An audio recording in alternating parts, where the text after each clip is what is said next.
Oh, good evening, everybody.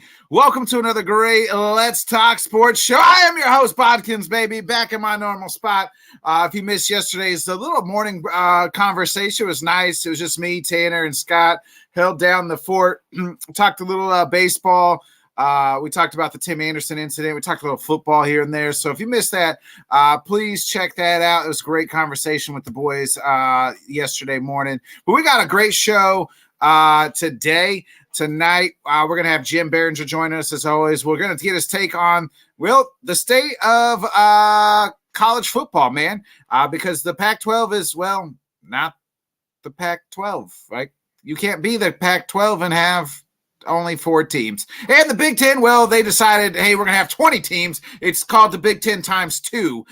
So we're going to get the state of college football. We'll also talk about Sam's favorite guy, LA Knight, and how much he exploded all over the TV when LA Knight won SummerSlam. So we'll get all that, SummerSlam. And then the back half of the show, Jonathan Grishman is on vacation.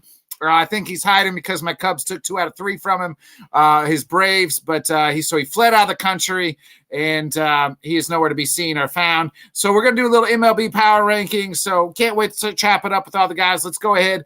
We'll bring in the guys. We got Scott joining us first here. What the heck? I'm in the Johnny Cruz spot tonight? Is this what we're Scott, this is what happens, when you actually show up on time, unlike Johnny Cruz. Johnny hurt his, Johnny is the perfect Yankee fan, right? Like his back hurts just like a Yankee and a Dolphin. Sounds like he's on the maybe the DL, so injured list or whatever it's called these days. Scott, how are we doing tonight? Who we betting on tonight, buddy? We're doing a little shaky tonight. Short list games in Major League Baseball, so this is a little bit tougher usually for me. I did hit Brian Bayo, the Red Sox starting pitcher, over 17 and a half outs. He had 18 as we came on. I had the Cubs on the money line because the Mets are just awful right now. But Smiley can't pitch very well for us, Scott. That's I know. We're not winning that one. And Senga is the only pitcher the Mets have. But tomorrow night, Carrasco's on the mound, so I'm going right back to the Cubs again tomorrow night. Carrasco's terrible. And then I have 2 West Coast games. Angels first 5, money line. Rangers on the money line against the A's. So I'm hoping to get one or both of those tonight. So how did we do yesterday? We did all right yesterday. We rebounded. We had a couple of bad days. We had Matt Olson hit a home run, which he did. Oh, towered it. Crushed it. Yeah. So we had that. We had a lot of Braves stuff going into the game. Cubs won, but we had a lot of the Acuna over 1.5 hits, runs, RBIs. He got that. We had the Olsen home run. We had, I had the Cubs winning the game yesterday because I felt like the Cubs are on a roll right now. They're on an absolute roll right now. So they're really a good betting team at home. But again, they're playing the Mets this week, and Carrasco's tomorrow night, and then the Mets are an abject failure. And I had the Orioles beating the Mets yesterday, and they did that. And we'll get into our baseball power rankings, Scott. But you mentioned my Cubs. This team to me reminds me of the 2015 team.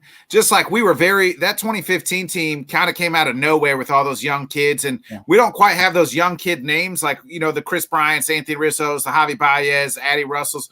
But we just have a ragtag bunch of group of some young guys, some vets, really shitty first half. But, man, they have been electric after the All-Star break. The only thing that this team doesn't have that 15 had is a Cy Young winner, which is Jake Arrieta. I put his 15 to 16-year run, those 2 seasons, as maybe the best run in all of baseball history. Yeah, agreed. And one thing the Cubs have done in the last – month and a half, they worked their way back into possibly winning the NL Central. And 2 months ago, could you possibly have said that the Cubs were going to do that? No. So what they did was they squashed any trade stuff. They've gotten back in the division, and thank God, I'm not saying this, but the Cardinals have been a failure this year, complete failure this year. So the Cubs have taken full advantage of that. And the Reds in Milwaukee have their warts. And the Cubs seem like they're the best all-around team in the NL Central right now. So I think the Cubs could win this division, hopefully. I mean, yeah, I'd love to see it. You know, the Cubs have been down for the last couple of years here, but they have the team to come back. And Jed Hoyer, if you're listening, sign Bellinger as quick as you can. Do not let. Hey, I've been writing. I'm like staying on Eminem. Dear Jim, I wrote you, but you still ain't calling. Could you please re-sign Belly and maybe Stroman too? This is Bodkins. Yeah. P.S. We should win another ring or two. Yeah, it's just, you know, it's amazing what a team that you put together, like a Bellinger, who was a Dodgers cast-off, who didn't perform well the last 2 years, and a Stroman, who time and time again people have said nobody wants. Nobody wants. Jonathan Grishman's been on the baseball show saying nobody wants Stroman. Well, the Cubs get the best Stroman they possibly can get, and now they have a team. If they could add one more pitcher in the offseason, they could be really dangerous in the NL Central for years to come. So I hope so. Guy whose team's not going to be in contending anytime soon, and is even though they've been on a run, the Royals. Give it up for our super duper producer Tanner D. Man, I tell you what, those Royals are doing something else. Dave, go ahead. Are they number one in the power rankings this week for you? I would say they cracked the top 28. So, you know, we're getting there. We're getting closer. So, hey, real quick here, because I want to do it in the beginning. Shout out to Mr. Dan here. Got me a jersey, signed Patrick Mahomes jersey. Has the Super Bowl logo on it. Has the AFC Conference Championship on it. And it is signed, and I got an authentication card as well. I appreciate it, Dan. Really do. You know, nothing but hope for the best for you. I'm going to get it framed. We're going to put it in the background, and we're going to have it stapled. So I greatly appreciate it, buddy. Just wanted to shout it out at the beginning here. Yeah, and I got my Brady. Shout out Dan Harris, super producer, I got as well. One yesterday, so I was thrilled to get it. So, speaking of thrilled, we'll go and bring in a guy. I mean, he's got to be thrilled of the events that happened at SummerSlam. He was so celebrating yesterday. He missed Sunday's show because he was still celebrating into the late hours, the wee mornings of LA Knight just winning absolute match that means absolutely nothing. It's not like he got a number one contendership to the U.S. title. Not like he actually won the Royal Rumble. No, he just won a match at SummerSlam. Give it up for Mr. First Down, Sam. Nikki, yeah. Can't you see your bullshit has no effect on me? How are you, buddy? It's not bullshit, Sam. It's the truth. It's the truth. Shut up. 25 people. He survived 25 people. Stop it. That doesn't mean anything. That match, we both knew. Listen. Going into that, let me ask you this. Going into that match, we all knew he was winning.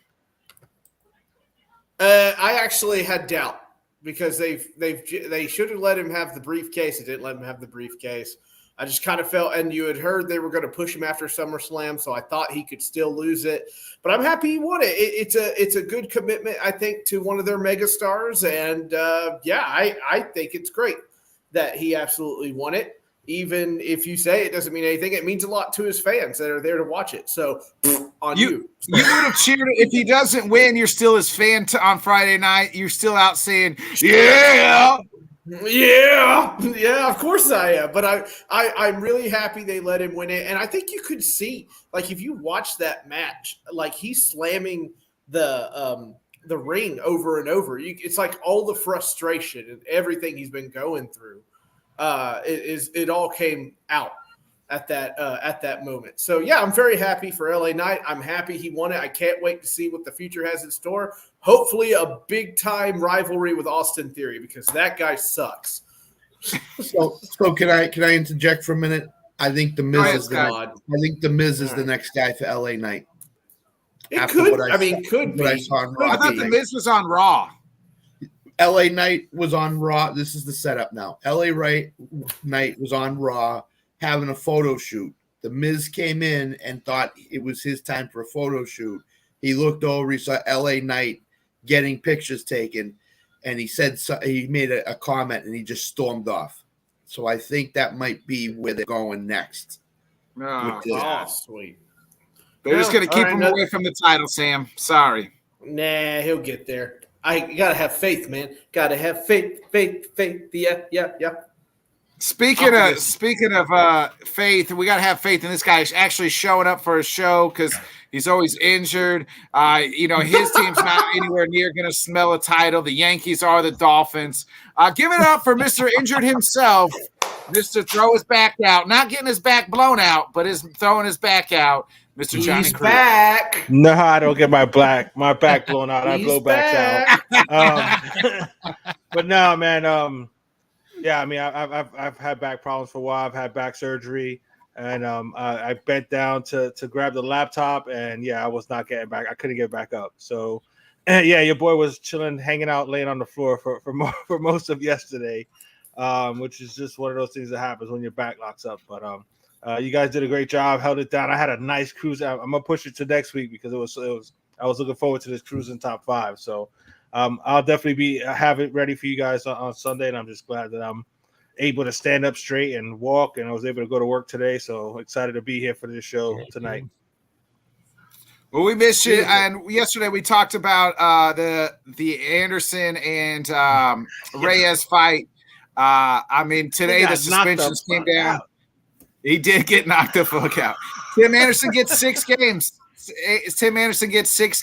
Ramirez gets 3 games. Let me ask you guys: proper suspensions for everybody? I so. Yeah, I mean, talk about adding insult to injury. Say you get put out on live TV for the world to see, and you get more days than anybody else. But I mean, I didn't think it was that big a deal. I mean, he didn't need to, just stand over him for that long. He could have just, he could have kept it. I know they would say, oh, well, he kept the tag applied. He could have kept the tag applied and not straddled homeboy. You know what I mean? He could have moved his leg. So, it was fine. It's just, I'm just saying. Ramirez had a little. It wasn't necessary. Nothing wrong. It didn't need to get to that extreme. You know what I'm saying? Nothing wrong. You know what I'm saying? I mean, he put his hands up like he was ready to go, but he was having thoughts of this kid would put dropping his left hand, and he got caught with that right hook, and that was funny to see, man. And I like Tim Anderson. He's a good player. You know what I'm saying? But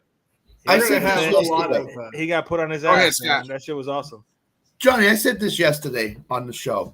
It did not even look like Ramirez hit him that hard, and he just went down. Well, when you're not used to getting hit, and you get caught right on the chin. Oh yeah, no, that's what happens. Right on the button. We call that right on the button. I mean, Johnny speaking that street talk from New York. He's like, hey, sometimes they're not ready. Sometimes they're not ready. Yeah, that's not a fun feeling, especially when there's more than one of them. Yeah, that's a bad feeling, bro. So you talk about epitomizing the Guardian season, by the way. You start the fight and you get punked out with one glancing blow. It's like, come on. It's like, oh yeah. And he was throwing fierce punches. Like somebody broke it down in slow motion and stuff. And he was trying to kill Ramirez and just kept missing. And this kid wasn't even like looking at him, and he just kind of hit him. He just threw up that right hand. Hey, caught him right on the chin. Careful, you're gonna catch one for Bobby G here in a second if you're not careful. Hey, Bobby G. Hey, 2 Cleveland boys won on Saturday night. Paul won, and Bobby and Ramirez won on the fight. So, hey, Ramirez was able to knock him out at least. So I hear that Jose Ramirez and Tim Anderson have signed up for UFC 292 in Boston. So. Ain't nobody gonna pay to see that. We already know who ain't got a chin. Ramirez said he's reached out to Anderson, and Anderson hasn't replied back to him, like to kind of apologize. Shout out to Ramirez for being the bigger man and saying, "Hey, it is what it is." Now, that's why it should have been, but Tim Anderson's he's still crying somewhere. He's embarrassed, bro. He got as many knockouts as he does home runs, somebody said. So there's that. Oh. God dang. Is this season over yet? Damn it. Yeah, Yeah, man. Hey, I well, missed. speaking Yeah, of- I should have just done the show from the floor yesterday, man. Hold up and just I'm gonna remember. I'm Hey, gonna do guys. that next time. Next time, I'm gonna just put the laptop on the floor with me and just lay on the floor. while I Are you going to be like the Big Lebowski, have a rug and be like, it's really tied the room together? Yeah. You can have the wife hold up the laptop while you lay down. You know what I'm saying? Yeah. So we can just get you up like this. You just see it fall on his face. You know, I was about to say, bam. I was about to say to that laptop just falls on my face. Yep. a loss. Bro, I've gotten over the Yankees Angel losing, Hernandez, bro. dude. That don't 23 phase me, calls. Rios. Inaccurate calls. Get out of here. This guy. The Yankees, he's horrible, bro. I don't know how Angel Hernandez still has a job, bro. Like he has to be the worst umpire, probably in the history of baseball, but he's definitely the worst umpire currently in the major leagues, man. I don't understand that, and it's almost like he loves being, like antagonizing people. You know what I'm saying? He loves that shit, bro. It's just he's horrible, bro. Yeah, he's been bad for His whole most career, of his bro. major league career. Yeah, His whole career he's been garbage. he's awful. Decades. He's awful. Speaking of season, we got college football season coming up, and I led into our intro. I don't know what we talked about this on yesterday's show. You could flash up a team right now, and I probably couldn't tell you what conferences they're in. There's reports that Stanford could be going to the ACC right now. Like, I don't know, but I thought Stanford was in California. That's the Pacific Ocean, not the Atlantic Ocean. How does that make any sense? The Big Ten has got 20 teams. Big Pac-12's got 4 teams. Big 12's got like 18 teams. The SEC is not even the Southeast anymore. It's all God knows what it's going to be. Sam said all 4. It's just going to be north-south like Civil War. To help make sense of any of it and all of it, welcome back our host, our guest, Jim Biringer, baby. Yeah. He's the bomb. He's the bomb. What's up, boys? Why are you dressed up like the guy from the You're So Vain video? What's that about, huh? Hey, this is my look, man. I'm bringing it back. Besides, hey, Nice. I was scrolling through my Facebook memories, and Scott will know. 3 years ago was the bubble. It was Elimination Friday inside the NHL bubble. Great day. 4 elimination games. It was awesome. Started at like 1 p.m. Didn't end till the night. It was great. Elimination Friday, as they called it 3 years ago. It was awesome. Nice. When you hear in professional sports, NHL Game 7 or Elimination Friday, as you put, it's amazing hockey you get. It's just awesome. It's the best play. It's the best thing in sports that you see. It was awesome. Granted, it was put COVID. The hockey talk to. You want to put the hockey He's talk gonna aside? shut it down. He's gonna shut it down right here. I want to put the hockey. I brought you on to talk college football, Jim, because I gave you a nice intro about college football. I appreciate that. No, I just wanted to bring up a memory. Told you it's it's Monday Maniacs. Let's go. Hey, Jim, how's it going? Well, that's great. Let's talk about college football. No, let's talk about college football. I'm all here for it. Let's go. Makes sense, Jim. Make it make sense to me because I don't know what the hell's going on anymore. My brain don't work. It hurts. I don't think anybody knows what's going on. To be honest, let's go. So let's go back Friday. Obviously, it was a crazy day. You had Oregon and Washington both to the Big Ten. Then you had Arizona State and Utah join the Big 12 because the night before Arizona joined the Big 12 and Colorado had already joined. So the Big 12's like up to 16 teams. The Big 10's up to 18 teams. The SEC's adding Texas and Oklahoma in a couple years. Yep. And it left the Pac-12 with 4 teams. Now today, the ACC wants to add Cal and Stanford. And the only reason they want Stanford is that they can get Notre Dame. That's the play here because that's the biggest piece left. That's the biggest team left in this whole thing because Notre Dame wants this independent thing for some reason. But the problem is I said it yesterday when I was on with Keith's show in the morning. If the ACC during the COVID year, that's when Notre Dame signed that contract where they had to play at least 5 games. After that season was over, they needed to hold their feet to the fire and said, look, you have to join this conference now. Mm-hmm. and it would have made the ACC relevant instead of Florida State and Clemson and all this other teams trying to join the Southeast Conference. At least the Southeast Conference is still somewhat in the Southeast. Like it really somewhat. is. It really is. It's somewhat still in the Southeast. Like the Big Ten is a Midwest conference that now goes from the Atlantic Ocean to the Pacific Ocean. Yeah. The Big 12, at Yeah. least somewhat, is in the furthest team. I think is it's West either Virginia. in West Virginia, yeah, and it's Well, going to be would you UCF consider too. San Diego State. No, San Diego State has not joined the conference yet. It's it's the future. My bad, because that's coming up because they're supposed to join with Gonzaga in the basketball world of things. Yeah, I mean, San Diego State, the Pac-12 or the Big 12? The Big 12. the Big 12. Oh, shit, I didn't know that. Yeah, Yeah, they're well, rumored to. look, Gonzaga has so really- basketball though. So I was right. Big 12 just said, hey, everybody else have football schools. We're going to focus only on basketball. You want to be a basketball powerhouse? This is the conference. Arizona, Gonzaga, San Diego State, like Baylor.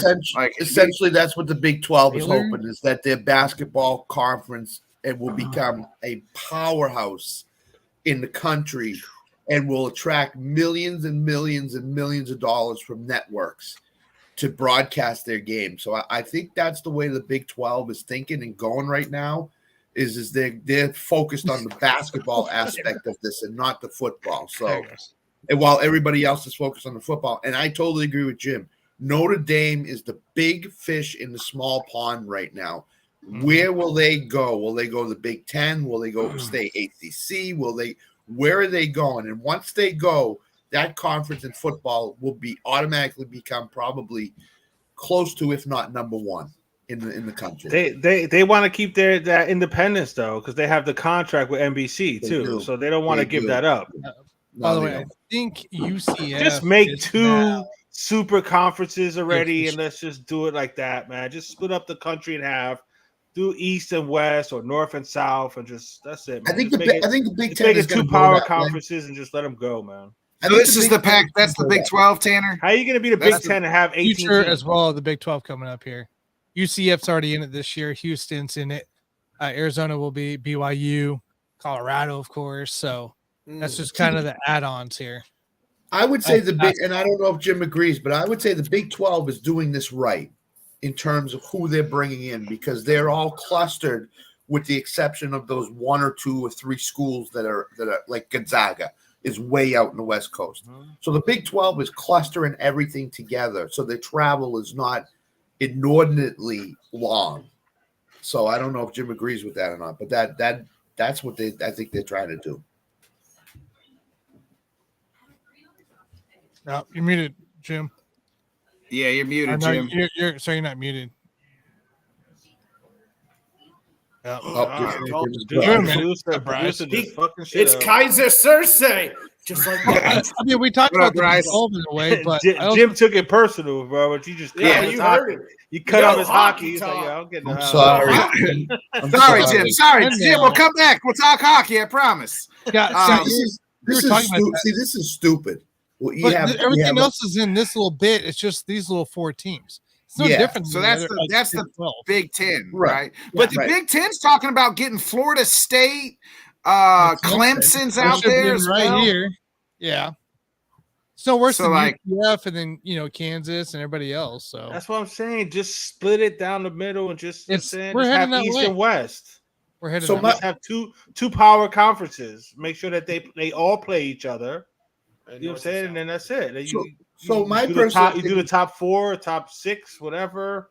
8. So my personal opinion has been this: they're going to go Go to ahead, 4 super power conferences, and they're going to have 12 playoff teams, and they're going to go a Northern Conference, the SEC, the Big 12, Big 10, ACC, SEC, and they'll name one out of the power conference, and that's going to be it. And they'll go 4 super mega power conferences, and then they'll go to 12 playoff teams in football. And that's how they're going to do it. That's fine. Just do it already. We'll see. We shall see what happens. Can you guys hear me now? Yeah, we're good, Jim.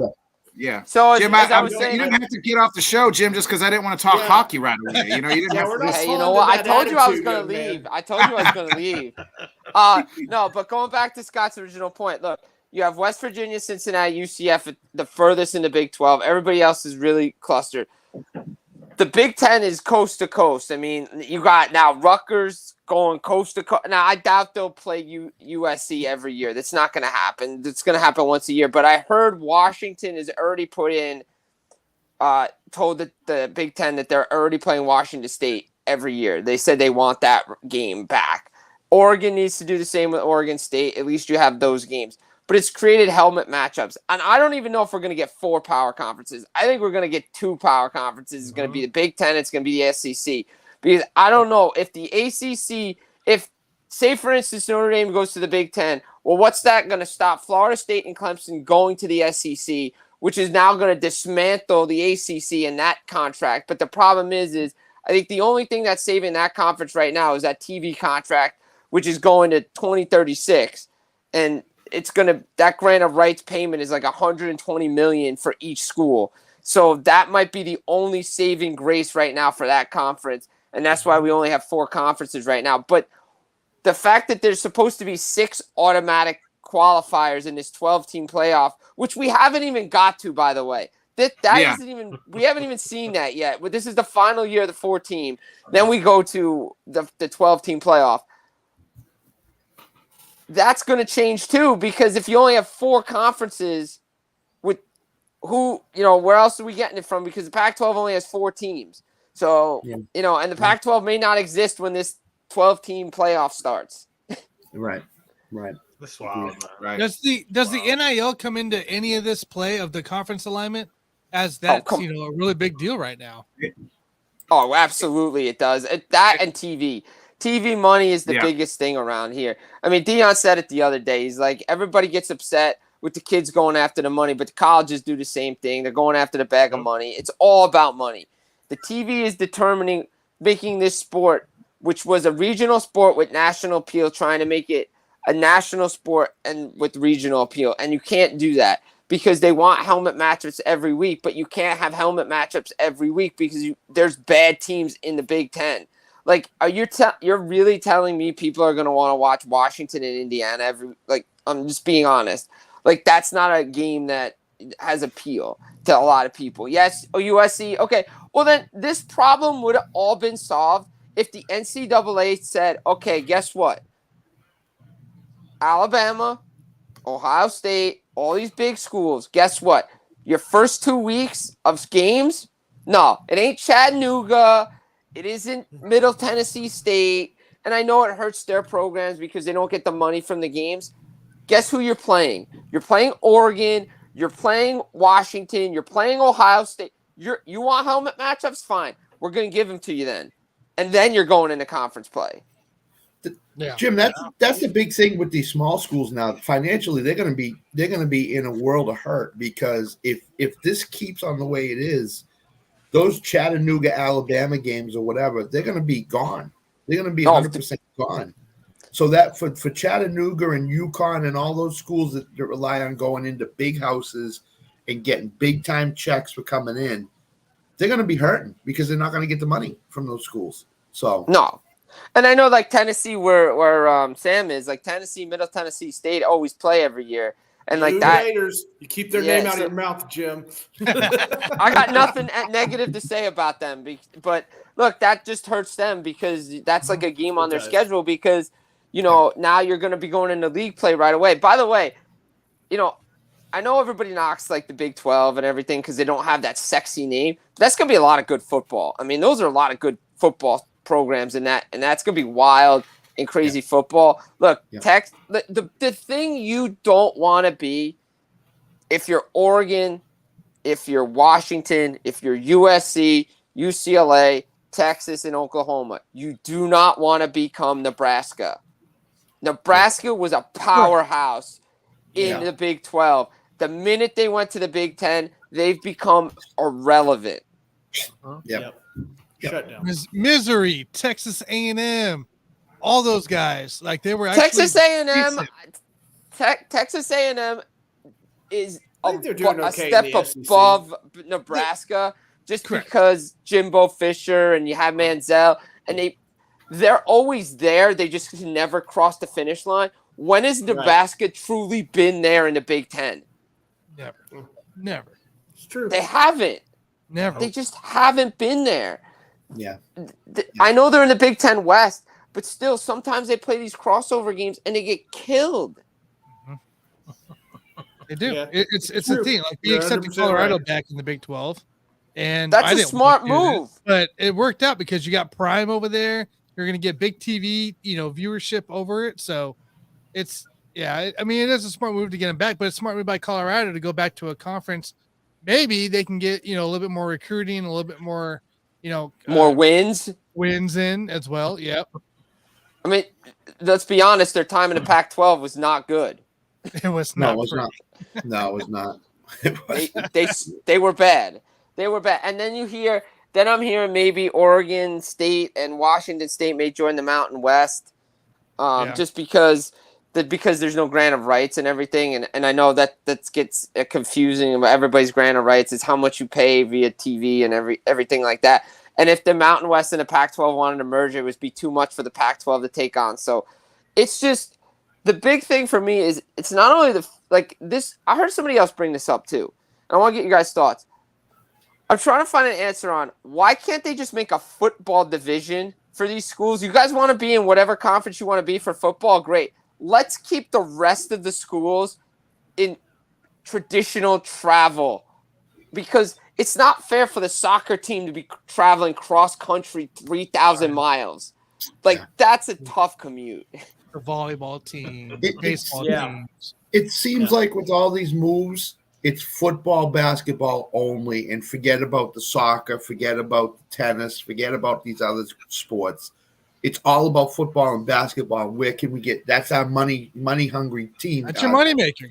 That's your money I maker. was about to say those are the only two sports that make money. So Yeah, so forget about the lacrosse team, forget about the soccer team, forget about the tennis team, forget about all those baseball team, forget about all those other teams. We're focused on basketball, football, and this is where we can get the most money. So this is where we're going. And those other teams, figure it out. That's what the agent's saying. Figure it out, coaches. Yeah, figure it out, because that's where the money is. Pac-12 is a proud academic and very good sports conference. I mean, just look what they did: baseball, soccer, swimming, Stanford. And again, wherever Stanford goes, Notre Dame's going, because that's one of their games every year. So again, this comes USC again. So again, Notre Dame's tied to the ACC for 5 games every season right now. And they're in the ACC for all other sports. Yeah. When does that contract run out, Jim? Do you know off the top of your head? I don't know. I know the TV contract runs out like 2036, but I don't know.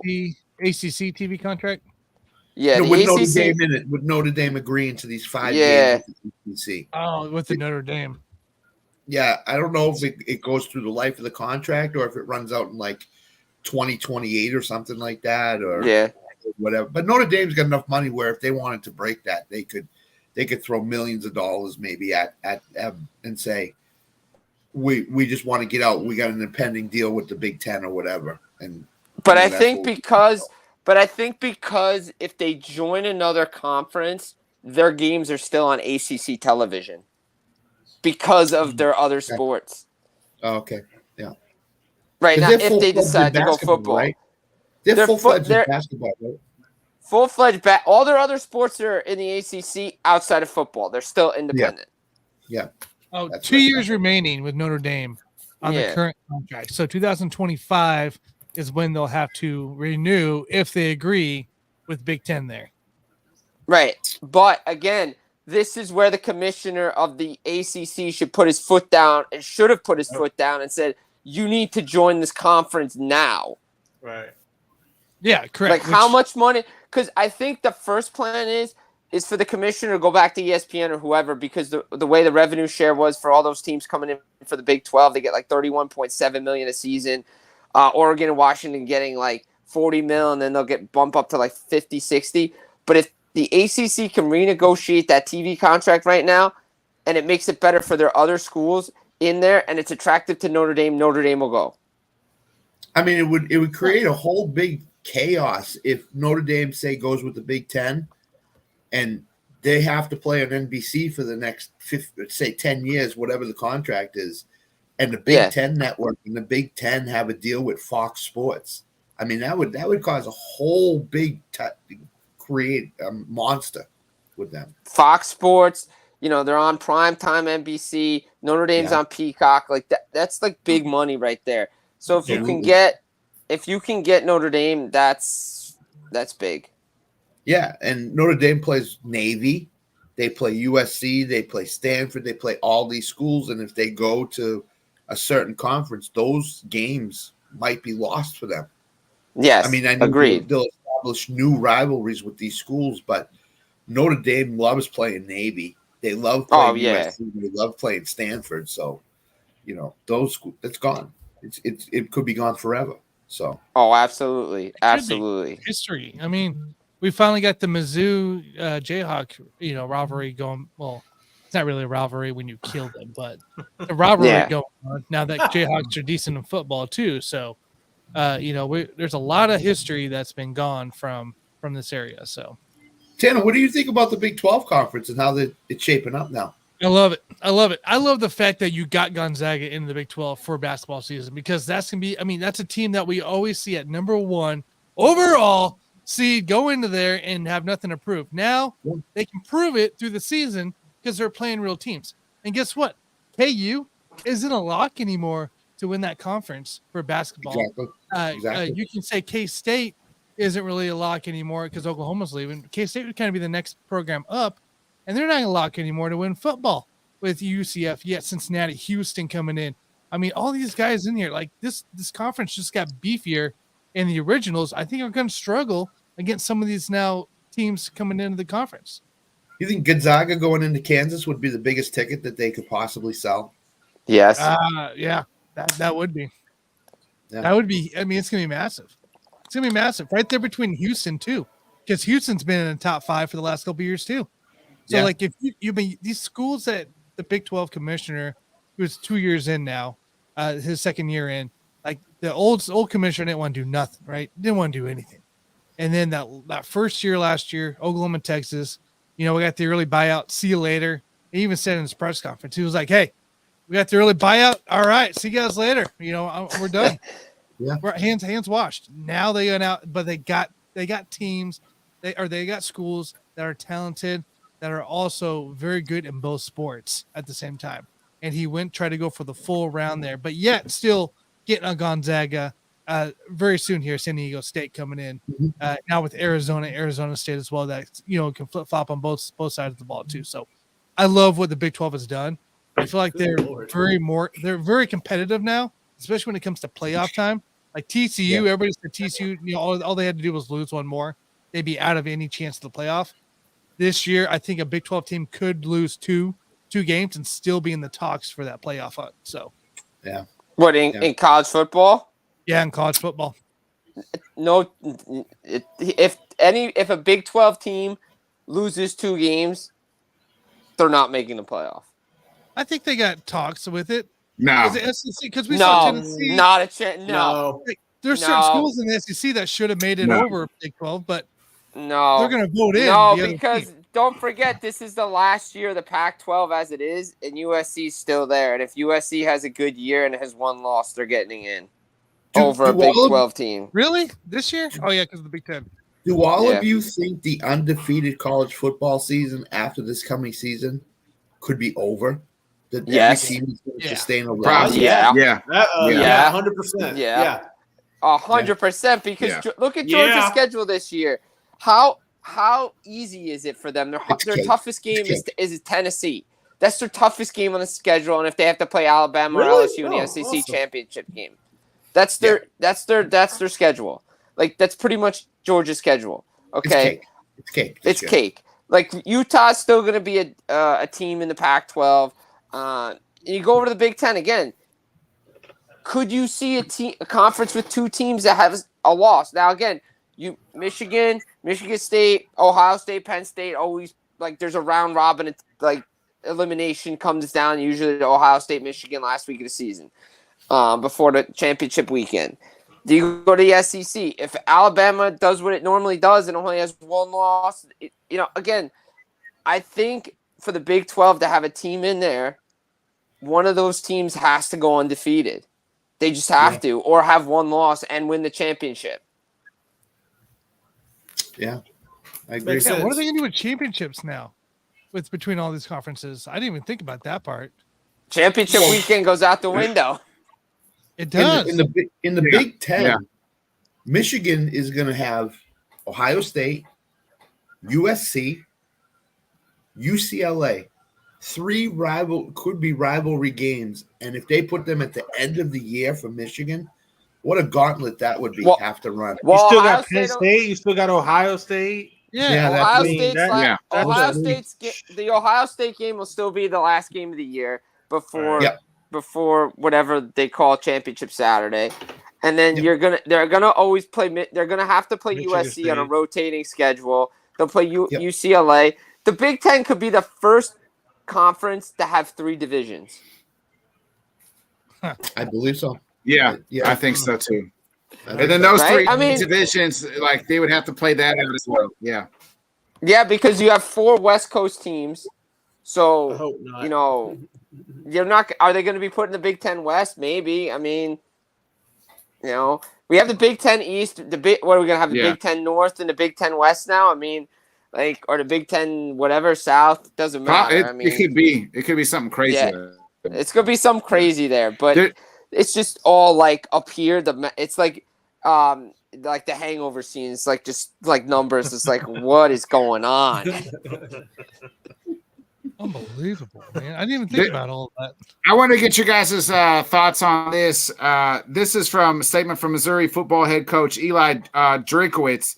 So this is his full statement. He said, "Did we count the cost of the student athletes involved in this decision? We're talking about a football decision. But what about softball and baseball who have to travel across the country? Do we know what the number one symptom of cause for mental health is? It's lack of rest and sleep. Traveling in those baseball, softball games, they travel commercial. They get done playing at 4. They got to go to the airport. They come back. It's 3 or 4 in the morning. They got to go to class. I mean, did we ask any of them? I don't worry about at all about the game. The game is going to be strong. Football is going to be fine. But did we consider the people that we entrusted? Did they even consider the rest of the student athletes? No. The answer is they did. No. The answer is no. Yeah. Because everybody cares about money. Yeah, if you're USC and UCLA and you go to Penn State and have to play, and then you have to board a plane at 6:00 Eastern time to come back to the West Coast so the kids can get to school on Monday and Tuesday, that's asking a lot of the student athlete to do that week in and week out for the season. So, I agree. I think the Big Ten is now going to be USC, UCLA, and whatever other Western teams are in there. And they're going to limit travel. They're going to have to limit travel. These ADs are going to have to get together and say, if you're really concerned about the students, then how about you cut some of your salary, AD and presidents and all you guys? If you're really worried about the kids, you can make that happen. So don't be this shit if you're worried about the kids, because you don't give a damn. You just trying to. They're not worried about none of them. God, Johnny, woo! Johnny. I hate when they say, "What about these kids?" I mean, I feel bad for those kids, but you're the ones that are filling your pockets up. Fly them first class. You know what I'm saying? Fly them private out there. That's what I'm saying. They're going to have to spend money now. They're going to have to spend money. Fly them out. You know what I mean? Come on. And the other thing is, gone could be these Thursday night and Friday night games for these big time schools. Yep. They could be gone, which means you'll see these smaller schools playing Thursday night and Friday night games, which hurts the networks a little bit because that might be the best thing for those schools, though. You know what's going to happen? You know what's going to happen? The NFL's going to take over. Okay, we thought college was good. We already got a game every Thursday night. So, okay, how can we extend this to Tuesday night? Now let's extend it to Friday night.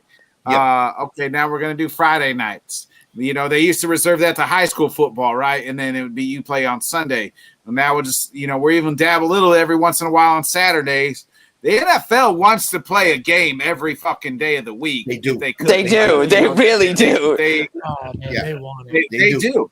They showed during COVID, people were tuning in onto Tuesday night games on a, you know what I mean, because like the game had got pushed back. And the NFL's like, oh shit, we got to make this somehow work with our schedule to where we can have a game every night of the week. If we could do that, man, the NFL would that's what they want to do, and that's what they'll do if the college football goes, the way it's going. It's crazy. So Jimbo Fisher, Texas A&M head coach, came out, was asked about this. He said, unfortunately, we're in a time now that everybody's fighting over every dollar, which is true. And he says he can see both sides to it. But again, he brings up the student athlete. It's like, did anybody really take into account the actual student athlete? That's why I have to wonder somewhere down the line that the football powerhouses, the guys that run this thing, go to the NCAA president and say, hey, look, maybe realigning everybody isn't a good idea. Let's just do it for football and keep everybody else the way it was. Yeah. Yeah, because Charlie Baker's the NCAA president now, and I know him for a while. He was up here in Massachusetts for years. He is a hands-off type of guy. If he will just back off and let these places do what they want to do, and then, like you said, the ADs or whoever, the commissioners got to go to the president and say, look, let's just do this for football. Let's not do this for tennis. Let's not do it for baseball. Let's not do it for softball. This is a football-only type of thing. We'll keep the conferences together for the other sports. But that's a hard thing to do now, to put super conferences for one sport and not for the other sports. So I don't know what they're going to do to solve this, but they got to do something. Yeah, they do. They really need to solve this like big time. Like There's big time they need to solve this. Jim, Yeah, it's a mess. I want to shift gears a little bit before we get you out of here. We got to talk about Sam's LA Knight winning some makeshift match at SummerSlam, and then we get the heel turn from Jimmy Uso turning on his brother Jay. A lot of people, are poo-pooing this move. I say let's wait and find out type move. Like, I want to see what happens on Friday night before I poo-poo the heel turn. What was your thoughts, overall thoughts on SummerSlam? I mean, I thought it was a good show. I mean, long. Again, I'm going to get this off my chest because I'm going to be like Johnny right now. So if anybody thought for a minute that Trish and Becky should have been on SummerSlam, they're right. I don't want to hear bullshit. I'm calling bullshit on time constraints because that show went 4.5 hours. That match needed to be on. Okay, and let's talk about the women's division getting screwed over on that show. Okay, as much as I don't like Ronda Rousey and Shayna Baszler in that match, it should have been in a fight pit, whatever. Put it on after a battle royal. People are leaving. No one cares about that. Okay, then the women's title match is in the death spot right before the main event after Rollins and Balor kill it. Nobody cared about that 25-minute match. They can't win. Okay, so the problem is WWE needed to book the show better. First of all, it started at 8. It was over at 12:30. And then you had a 35-minute main event when Roman Reigns took 5 minutes. Dude, he's getting up to Undertaker status with this entrance. Like, I love the guy. But, we need to get to the ring and start these matches. Like, let's go. And I know it's different company. It's a spectacle. Yes, all this. But you cannot work the matches he worked previously with Jey Uso the way they worked it. Just too long, too drawn out. I'm of the belief you got to wait and see what's going to happen on SmackDown. My buddies and I were talking about it. I think Jimmy's going to pull. It should have been me. I was the one that got you to the turn. I should be in this spot. You lost, all that stuff. LA Knight winning, great. You know what? Sheamus, give credit to Sheamus because 2 days in a row he put this dude over, right? He lost to him on SmackDown, and then he gets eliminated by LA Knight to win this Battle Royal. Good on Sheamus. As much as he's mad about it, he's putting over a guy like LA Knight, and then they hit the commercial right away. Look, this dude's over. I hope they do something with him now. If The Miz is his next feud, great. I'm all for it. Let's just keep getting this guy wins. Let's keep building him up. Let's see how red hot he is, and we'll go from there. But again, the main event, again, I know a lot of people are saying Cody should win the belt, all this stuff. Let's see how it plays out, because I think there's going to be a fatal 4-way match coming up between all these 4 guys somewhere down the line. Yeah. So here's the thing. Here's the thing in WWE. They're all about the slow burn right now. Okay? Jimmy and Jay just left Roman's side a month and a half ago. And now all of a sudden you're going to turn Jimmy back heel again and not let this play out. That's my problem with this. I don't have a problem with Jimmy turning heel. I don't have a problem with any of that. We're going back with Roman. I don't have a problem with any of that stuff. What I have a problem with is you built up the slow burn with LA Knight, and Roman's been champion for 95 years, it seems like. But now all of a sudden you feel like you have to turn Jimmy back again and put him back with Roman again. Now, I don't know if that's going to happen. Raw alluded to it tonight, Michael Cole, that Jimmy was going back with Roman at the beginning of the show. So that's going against what Triple H has done all this time with the slow burn. I think there was more meat on the bone with this Usos against Roman and Solo and Heyman and stuff like that. But I have a question. Then my point is, then if that's the case, if there's more meat to it, then we need a new champion to make the meat happen. I know Paul Heyman is saying, "Oh, we're only in the bottom of the third, and there's more to be." What else besides a fatal 4-way and this thing coming back together is there left to do? Because The Rock isn't involved. Are we going to get more members like Rikishi or somebody showing up to make this spice up a little bit more? Because let me tell you something. I know the ratings say one thing and people are tuning in, but I'm hearing a lot of people were just not a fan of that match on Saturday night. Nope. No, and I think Roman needs to lose the title. He's been champion way too long. I think it's time that he needs to start chasing. And Jey Uso would have been the perfect guy to put it on. Yeah, I'm just tired of Roman. Like, he gets bailed out every single time. That's just another thing too. Yeah, it's just every single. It'd be one thing if it happened every now and then, but we're talking every single. Like, you could almost know like Solo's in the crowd. Like, you knew it was coming. Like you know, it's just a little too scripted for me. It makes Roman look weaker. It makes Roman look a lot weaker. It does, because he ran through everybody by himself to get the championship. Yeah. Now, you can say, hey, this is a champion being desperate to keep his title. But, again, that would have made more sense if he had dropped one of the belts to Sami Zayn. Yeah. Right. Yeah. Well, now you're going to get Jay and Sami back together. I guarantee it. So... Yeah, because how long Owens is out for will determine how that story goes. Yeah, but who's going to beat Roman? Is it going to be Cody at WrestleMania? I mean, WWE is putting themselves in a tough position right now. Roman's beating everybody, so it's not believable. He gets beat now. Who's going to beat him? Is it going to be Cody at WrestleMania? Or is it going to be? Is it going to be Solo? Is it going to be somebody else? Is it? Who knows? Is it going to be Jimmy? Is Jimmy going to turn on him and go and get the title? I mean, I don't know. I mean, that's why I feel like the fatal 4-way is on Jimmy. No, you can't put the strap on Jimmy. No one would believe he could win. Right, that's true. But is it going to be now? Jay lost to Roman. Is it again? Now nobody believes he can win. He can beat Roman. He's lost to him twice. Was that the third time he lost to him? Twice or 3 times? I'm not sure, but I think it's the third time he lost to him. Yeah, so it's not believable. He beat Cody at WrestleMania last year. Is that going to be believable? I think it's Cody's. I think they've just put too much work.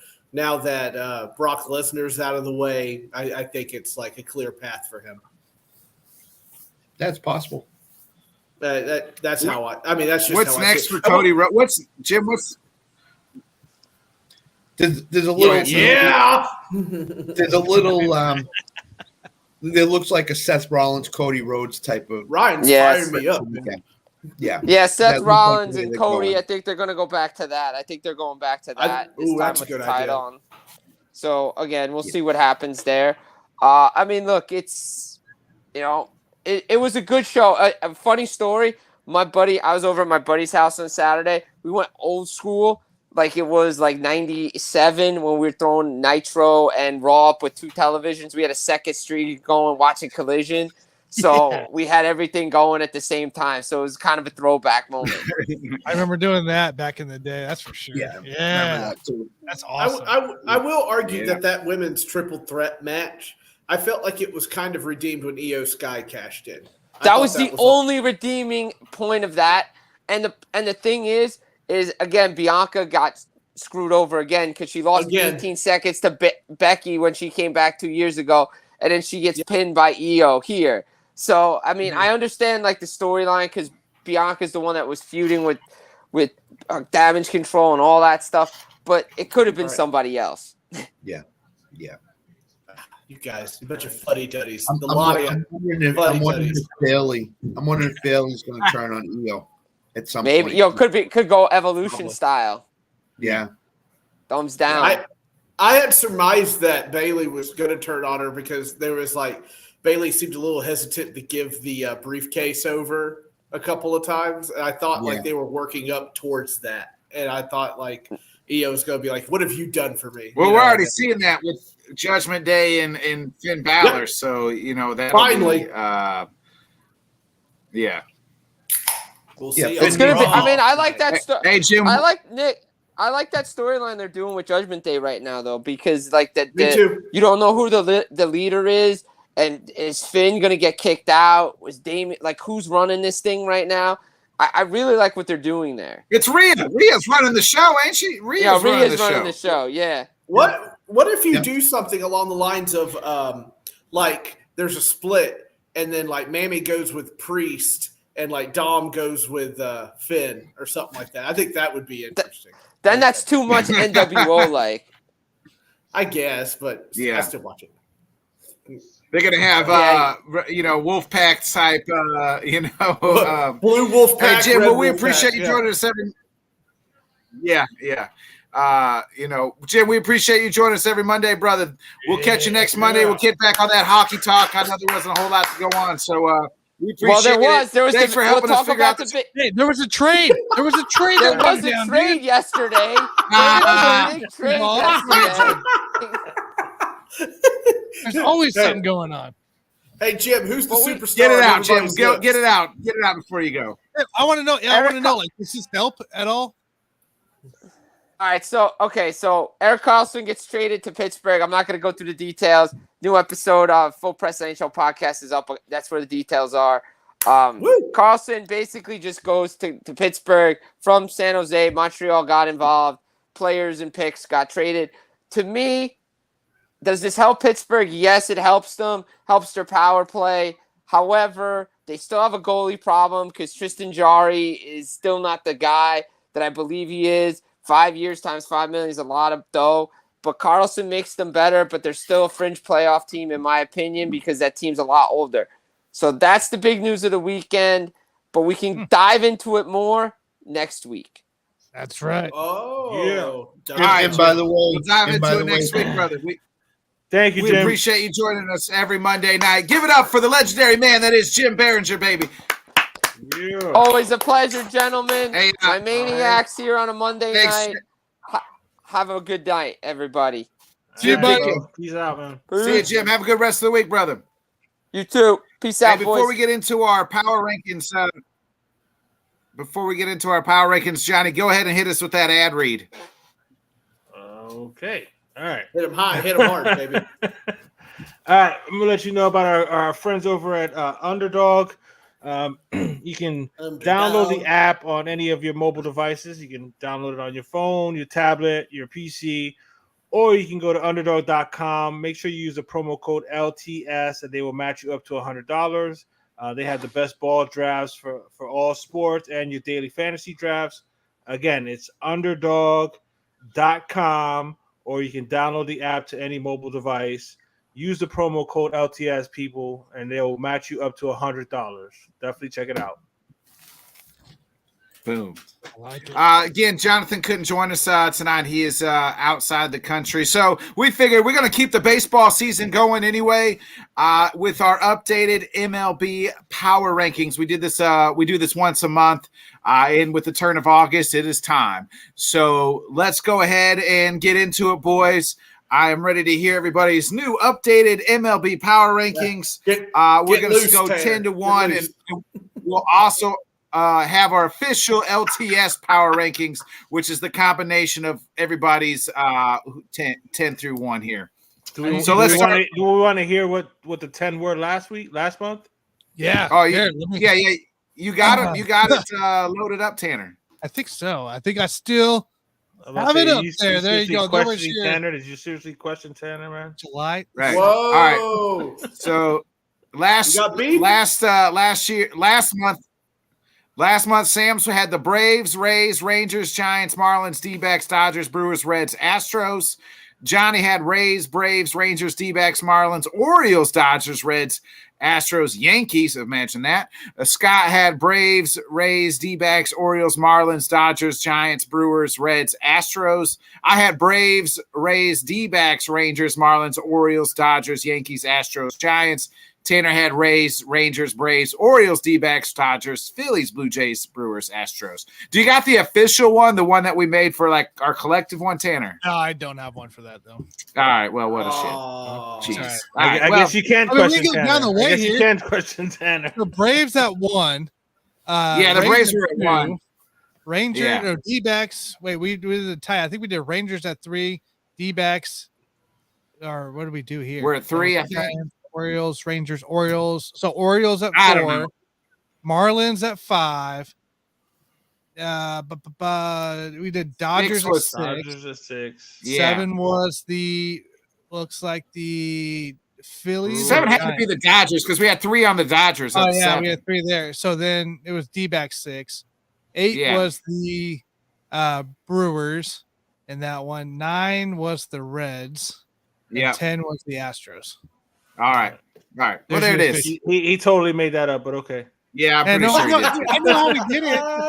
It's the same format. It is the same format. We'll start at 10. What's up, Rec Room? We'll start at 10. Johnny, I'm gonna go with you. You're number 10 on the power rankings.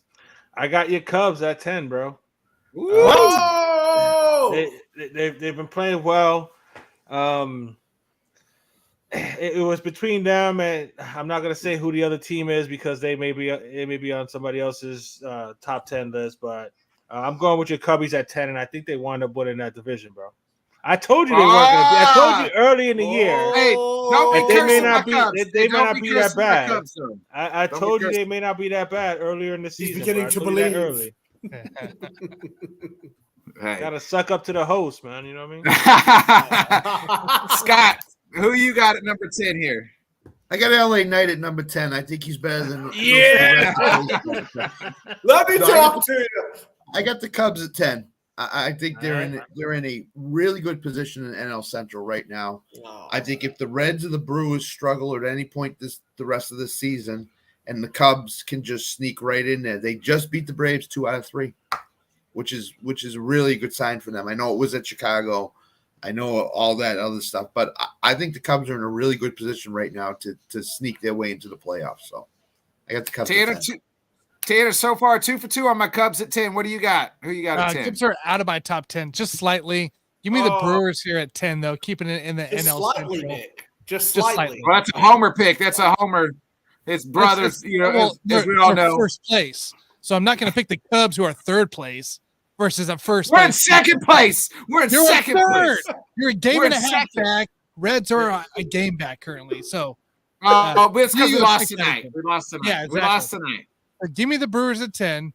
They are 3 of 7, but they're still reigning first place, the most consistent team in that division the whole entire time. So, give me the Brewers still sitting at 10 for me.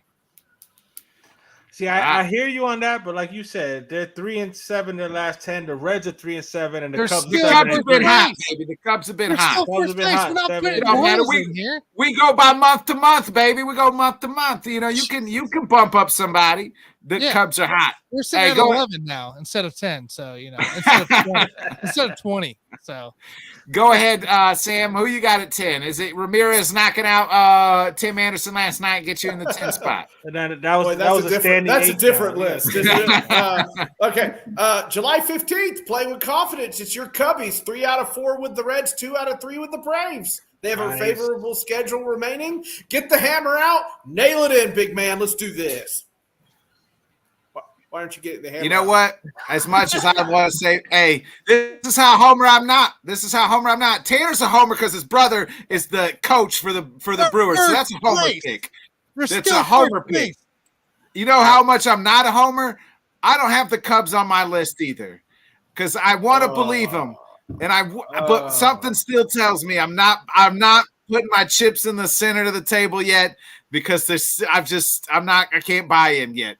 All right, that's I got three the out of Phillies. That's 3 against 2. Pull your hammer It's out. still- That's I 3 got against 2. 3-2, Pull your so the hammer out. Cubs get it. The I Cubs know. get it. I'm telling you, as my 10th team though, I got the Phillies.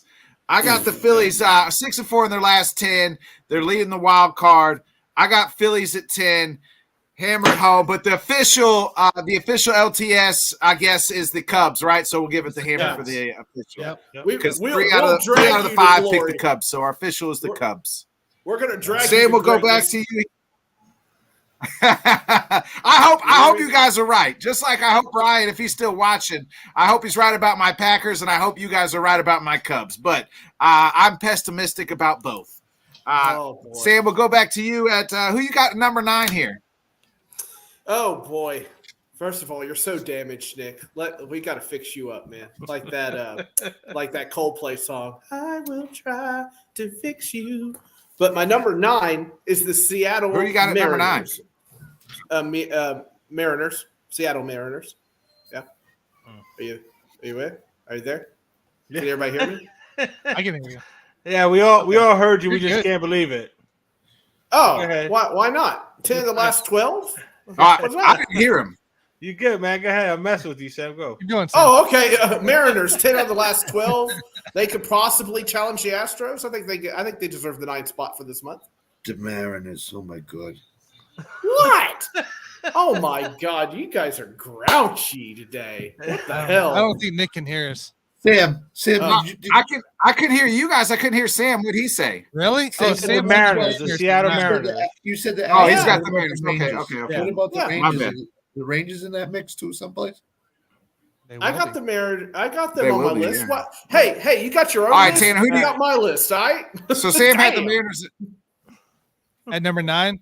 Yeah. I Sam have has- the Seattle Mariners at number 9 as well. Oh, Eight one more for two. getting hammered. Still One sitting more for third getting place hammered. in the division. A team that can still lose their way Come on, out of Johnny. the top 10.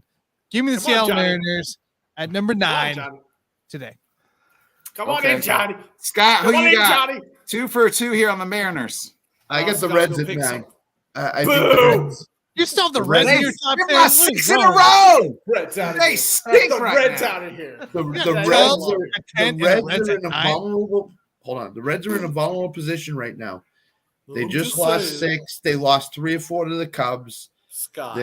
They're not in a good situation right now. Milwaukee's starting to extend that lead a little, and the Cubs are coming up from behind right now. So the Reds have got to maintain. I have a big time problem with their pitching staff right now. So why don't do you have know. them in your top 10? Yeah, why are they in the Because I they're don't get it. still within shouting distance of first place, and they're Oh, still my in the God. playoff mix. Scott, having So- 2 or more teams in Boo. the NL Central is the same as having Every- one team in the AL Central. Right. You know, Boo this Well- man. Boo him. Boo. Johnny, I got- you don't have Mariners. Come on, I Johnny. don't Reds have have the played- Mariners. I'm sorry, the Sam. Oh, Reds have Johnny, played I well got- enough to put themselves in the top 10. That's But fine. there's just I got question the marks. Phillies at 9. I got the Phillies at 9. Oh, what? Phillies at 9. Oh. Okay. Well, the Mariners aren't at my 9 either. I got the Giants at 9. Another team that's middling right there around the wild card. So yeah, I got them. See, I got the I had- Giants. That's who I was debating with your Cubs was the Giants, but I left the Giants off. They're out there hanging out with Seattle, just Yeah. outside the top 10. Damn. So All right. So Seattle at number 9. All right, Johnny. Seattle is the number. Yeah, Seattle's the number Yeah. 9. Don't hurt your back with that take. I mean, the Giants are 6-4 their last 10, a plus 24 run differential. But yeah, I got. I'll hammer it home. The Mariners are official number 9 team of the Boom. LTS. That's what I'm talking about. So Hi, Carlos. What up? Scott, we'll start with you. Who's your number 8 team? It's the Phillies. The Phillies are they've knocked them. They put themselves right back in the wild card mix here. The Marlins are fading big time now. The Phillies have become that team in the NL East that everybody thought they were going to become. They're hitting the ball really well right now. Trey Turner can ever get going here. You know, they have the pitching staff they could sustain with Nola and Wheeler and a couple other guys. I just think the Phillies, again, as the Reds, as I think with the Reds, they put themselves in a position to get into the playoffs and do some damage in the playoffs. So I got Phillies at 8. Tanner, who you got at 8? I got the Phillies as well at 8. Sitting there, 6-4, last 10, second place in that division. A team, like you said, like Scott said, just fought their way back into some kind of position for the wild card. Exactly what they needed to do late in the season, or this part of the season right now. So, yeah, give me the Phillies at 8. Okay. Sam? Ladies and gentlemen, I have the Phillies at Who you 8 got as at 8? well. I got Phillies. 10 games over Well, 500. 3 out of 4 right there. That's get your hammer out and play that funky music till you die. Okay? All right? Okay. That's what I want. That's what I want from you. Johnny, who you got at 8? I had the Brewers at 8, but it don't matter now. The Phillies got the spot for our show officially, unless you go. You know what I'm saying, we got 3 guys with the Phillies, so I think Yeah. I had the 8 though. I had them at 9, so 8, 9, same shit. Yeah. I had the Mariners at 8. They're 8-2 of their last 10. So I had the Mariners at 8. Oh yeah, the Mariners at 8. Oof. Yeah. Nice. Yeah. Our official though, the official LTS number 8 team is none other than the Philadelphia Phillies, the reigning National League champions. Tater, we'll go with you. Who you got at 7 here? Next up is none other than the Toronto Blue Jays, sitting at 7, 6-4. Currently in their last 10, 64 and 50, third place in this division. Keeping up right there with the, towards the top of the wild card here. This Toronto Blue Jays team can be consistent at times, and they've shown it. And I think they give the Tampa Bay Rays a little run for their money towards the end of the season. So give me the Blue Jays at number 7. Sam, who you got here at 7? Tanner, I also have the Blue Jays, buddy. We're on it, man. We are on it. But I really wish you hadn't read off all that stuff because that's exactly what I had written down. So, copy, paste. Yeah. Copy, paste, baby. That's 2. Give us one more, guys. Johnny, who you got at 7? I got the Toronto Blue Jays. Yeah. Yeah. I'm not sure if they'll catch Tampa Bay, but they're definitely putting a scare in them. I mean, they have all the talent in the world, man. Hopefully they can put it together. We'll see what happens with them. I don't know what will happen if they do make the playoffs, but right now they're one of the better teams in baseball. So I got them at 7. Whip it out, Nick. Scott, who Whip you it got out. at 7? Listen, first of all, I don't put any team in the top 10 that just swept the Red Sox. So that's why. That's out. That's my rule. That's my hand.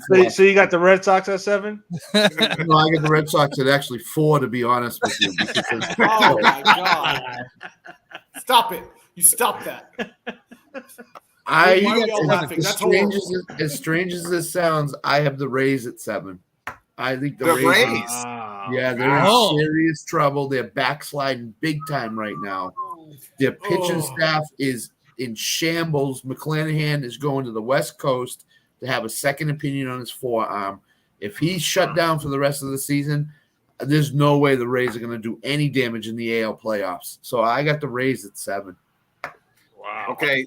So, Scott, remember when all the smart kids got together and everybody's like, I got A, you got A, you got A, I got A. And then Scott was like, hey, I had like F. Like an F wasn't even really an option because I too got the Blue Jays. And that's our official LTS number 17, the Blue Jays. Smack it. Hammer that shit. Listen, I'm on the island of relevancy by myself. I'm perfectly happy with Roman Reigns there too. So Scott Johnny, we'll go back to Hall you. of Fame speech and said, "Acknowledge me." Yeah. And nobody's there to acknowledge him. Yeah, Not one person. not one. At 6, I got Rios and Carlos's Houston Astros. They're coming on strong, 6-4 in the last 10. They're only 2.5 games behind Allen's Texas Rangers. they just took 2 out of 3 from us, which ain't saying much of shit. But I like what Houston's doing. Altuve's, seems to be getting his stride going. Alvarez is gonna get going. So yeah, I like Houston right now. So I got them at 6. Scott, who you got at 6? I got the Milwaukee Brewers. I think they're playing really good baseball right now. They've taken over first place. They're beating the Rockies 9-1. They're hitting the ball really well. Their pitching's been solid. I just think if Milwaukee keeps on this trend, I think they can cause some problems to some of these NL teams in the playoffs. So I got Milwaukee at 6. It's pronounced Milwaukee. It means the Great Land. Tanner, who you got at 6?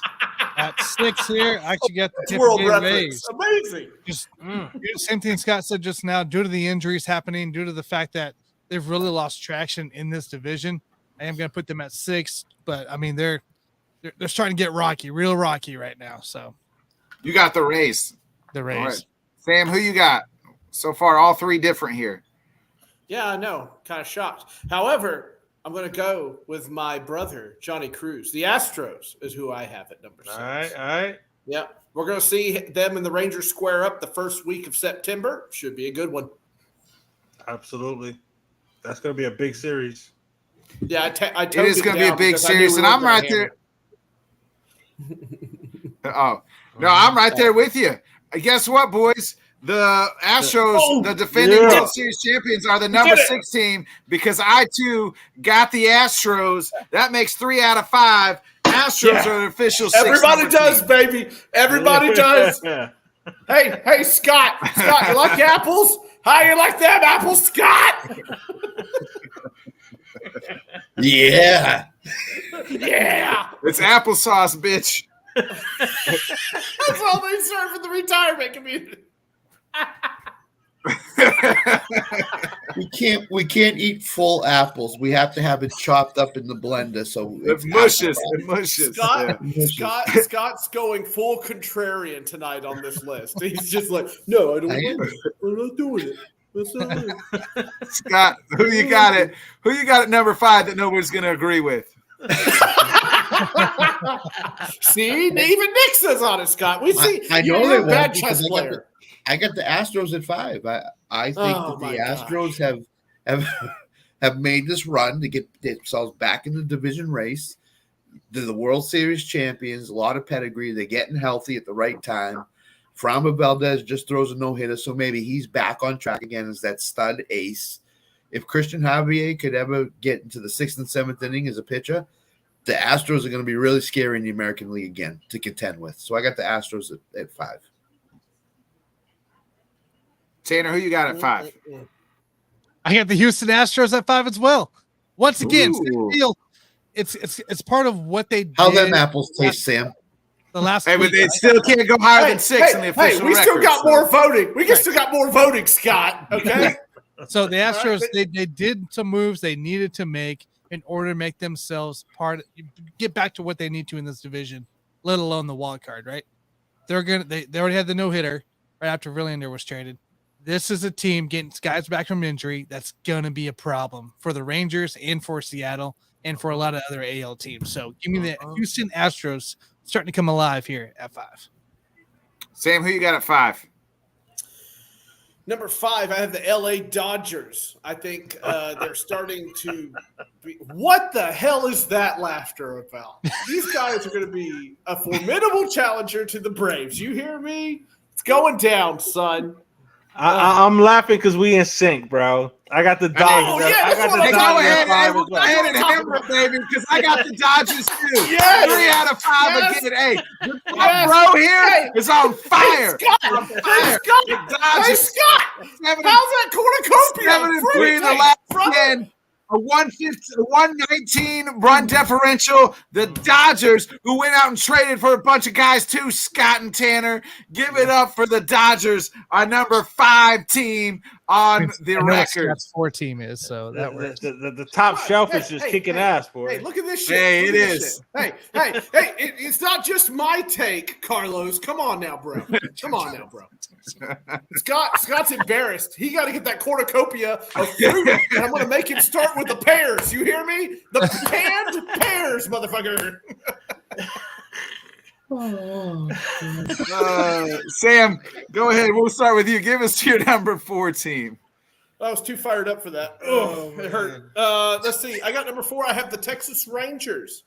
Okay. They haven't lost. They've 6-0, sweeping White Sox and Marlins. Not a huge deal, but since the deadline, 6-0. I think as far as this is concerned, as this power ranking is concerned, I put him up there. And they're still leading, so even though by a little bit. Oh, everybody's all sad now. What the hell? Nah. Who you got at 4? Oh, me? The LA Dodgers at 4. They're first place, and I mean, didn't expect them to do what they did, but they made the right moves again as well in the trade deadline. Made a lot of moves to get better.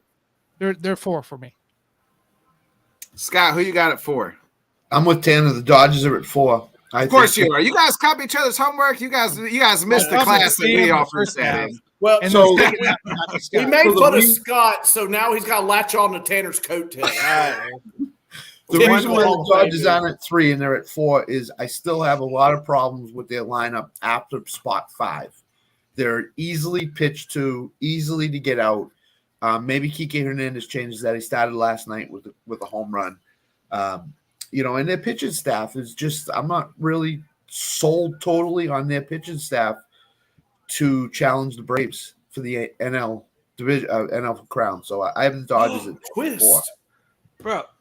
All right, so Johnny. it's gonna go down to Nick again. But you Come on, just Johnny. said you had the Dodgers at 4, and then you're giving us all the reasons that they're not playing well and all. Come on, Johnny. Come So on, I got Johnny. the Texas Rangers are at 4. I got the Texas Rangers at 4. So it's up to you, Nick.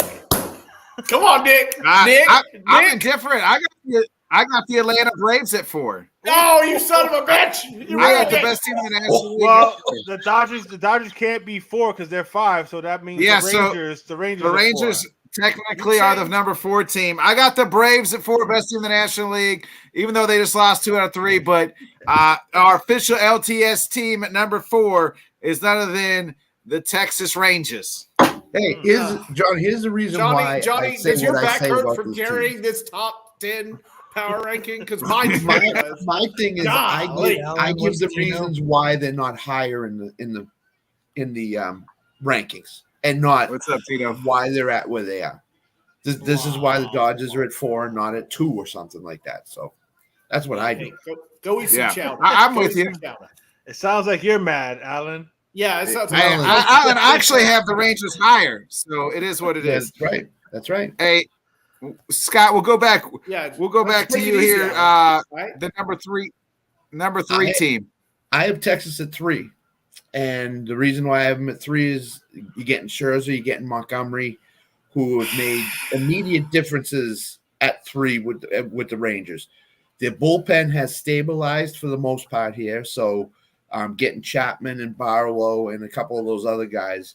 And their offense is probably, with Atlanta, one of the top 2 offenses in baseball. So I got the Rangers at 3, and they could very easily jump to 2 if Baltimore struggles. So that I'm foreshadowing. But that's why Texas Johnny, is it's 3. going to be you and me again. Get ready for it. It's going to be you and me again, all right? I'll be looking Johnny, for you. what in the you end got zone, at Johnny. 3 here? I got the Johnny. Tampa Bay Rays at 3. For all the shit that people Let's are go. putting on the Rays, they were 6-4 Let's go. in their last 10. The Rangers were 7-3, so it's a 1-game difference. So I'll keep the Rays, who have been better all year. I'll keep them at number 3. Typical. Yes, Rays. Johnny. Yeah. Hey, Sam, I guess you got the Rays too. The representative from Tennessee announces that, yes, I do have the Rays. Okay. 3-state series. We got the Astros, the Yankees, and the Tigers. Get beat by them. I got the Rays. As far as this month's concerned, Hey, Nick, Right. you want to bash on me and Tanner agreeing. What about these two up at the top agreeing? Come on now. I can't, Papa, hey, no, Scott, I great- can't great bash him 'cause I'm minds, damn just- near agreeing with him. Right. Tanner, who you got at 3? the Texas Rangers at 3. Oh, for heaven's sake. It's the same thing Scott said. I mean, this is the team that got some of the pieces they need. And I think they're going to be a force to reckon with. Give me Nick, they're rallying. Again, you guys missed them. You guys missed the meeting that me, Johnny, and Sam sat in because I got the Rays at number 3 for all the reasons that John Cruz said. I got the Rays at 3, baby. Let's go. It's a long, hard Tanner, road, we'll go back Scott. to you. Your number 2 team here. The Baltimore Orioles, first place in the AL East. Meanwhile, the Yankees are sitting in last place, 8-2. Their last 10. Continuing to kill people. Is he talking about? I love about it. I love everything about this Baltimore team. They're exciting to watch. They got the pieces. They got the offense. This is a number 2 team currently in the freaking MLB.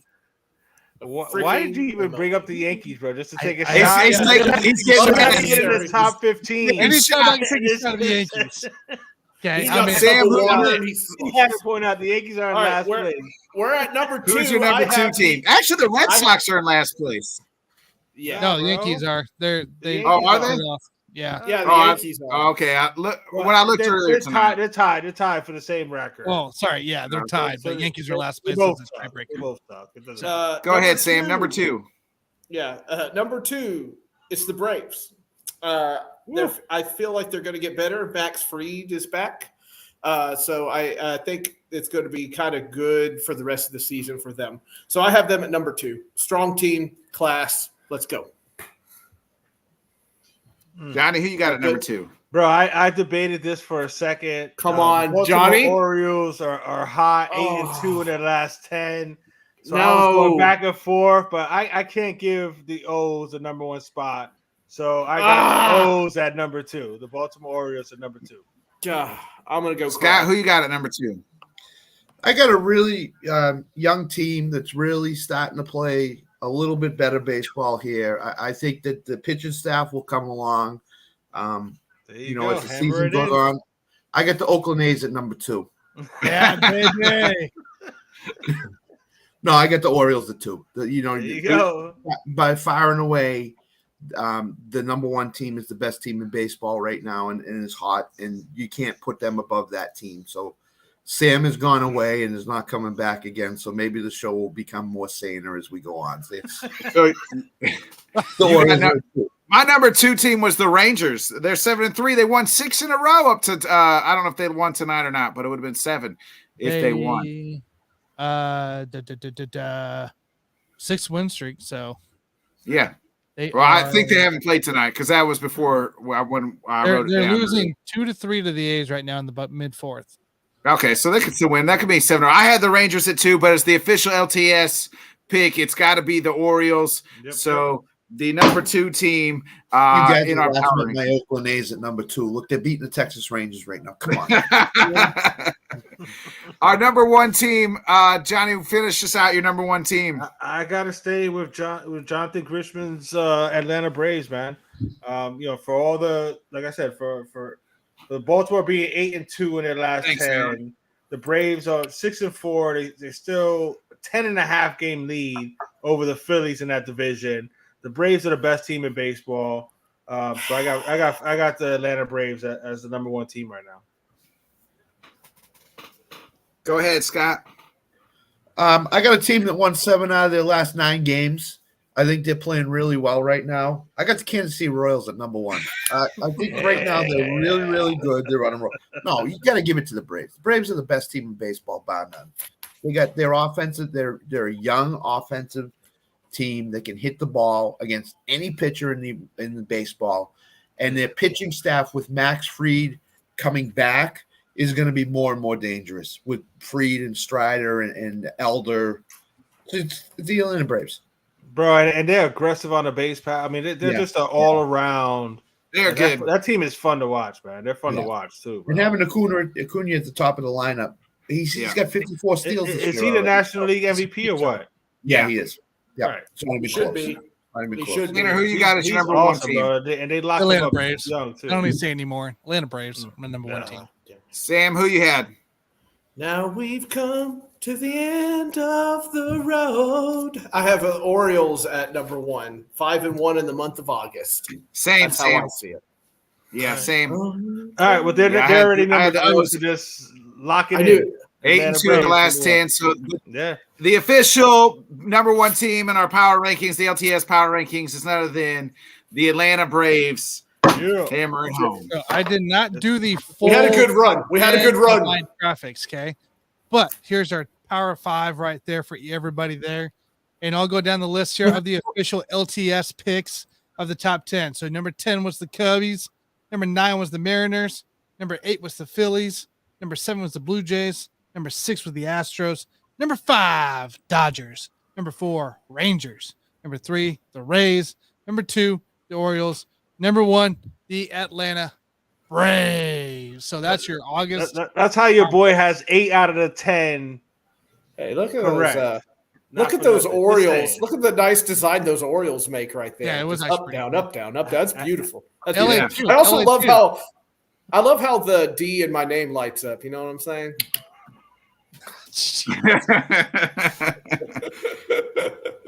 Oh man, so that's our MLB power. Don't change it. Keep it. Keep it. Nice. Hey, that was our leads. that was our official power rankings.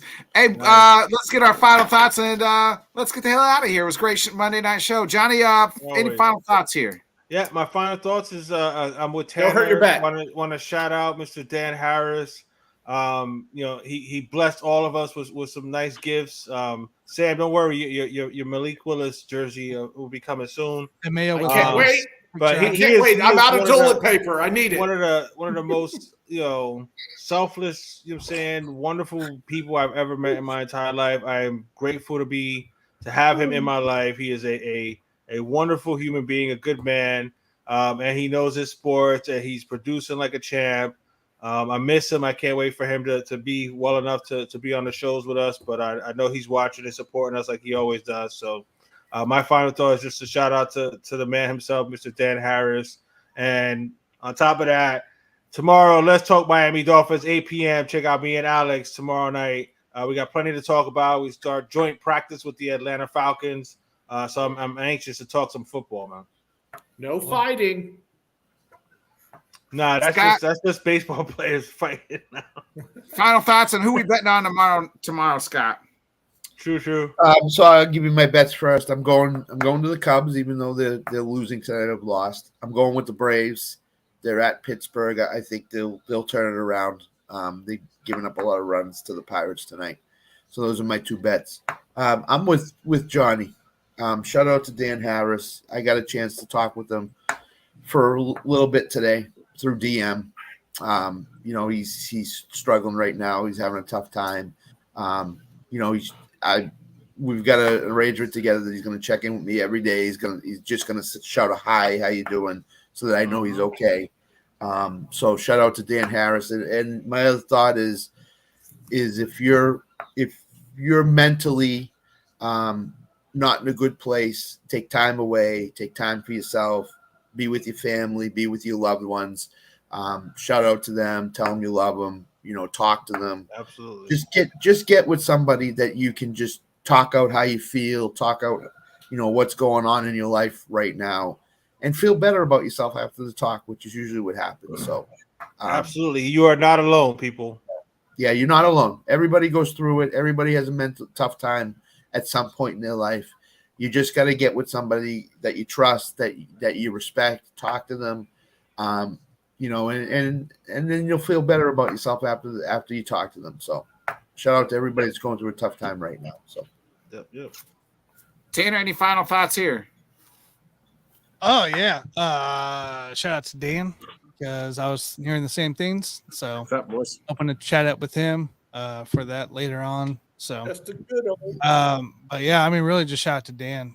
I don't not much else to it. Got a really cool gift here. I'll be posting behind me soon. And just appreciate his support and continue to let me do what we do. So that's all. Yep. Sam, your last and final thoughts here. I will also shout out to Dan. I think about you every day, man. Sorry. It's just It's true. It's hard, man. See somebody go through something like that. Yeah. It's never easy.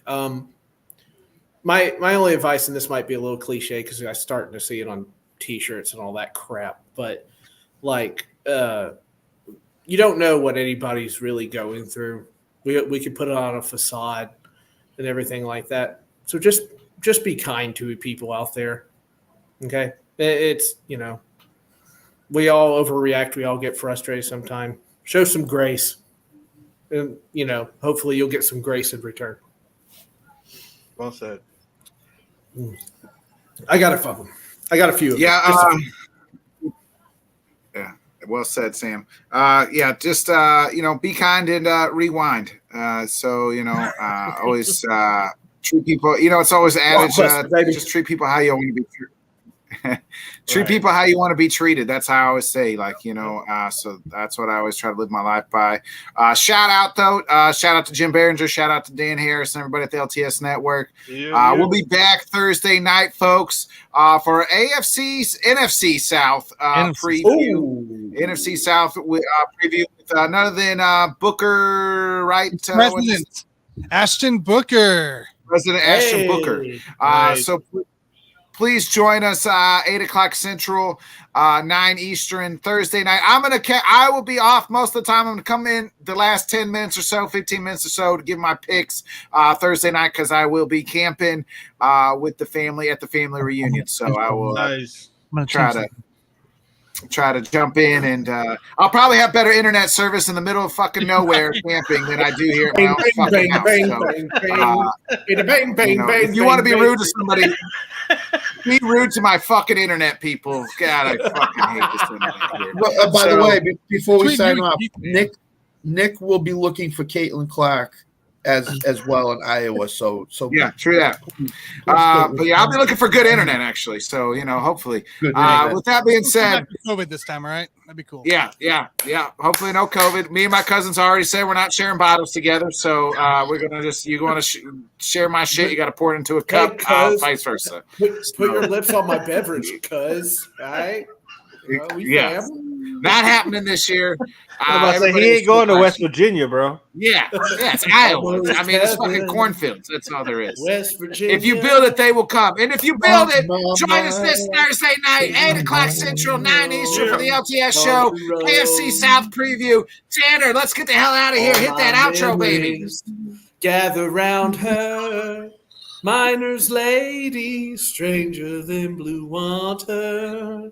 Is that the new better pop off, what do you like? Make a dream job, no 9-5, no mean boss, just my life and free thoughts. Could try to play, but you're never gonna beat me. Look the other way, what I'm doing ain't easy. Bloody hands stained from the people who deceive me. Bloody hands break through the chains, go free me. People like sheep move feet, hurt it easy. You don't wanna be fast asleep, only scheming. Better stand tall, ready for a fight, believe me. When they try to change, you can say no, free me.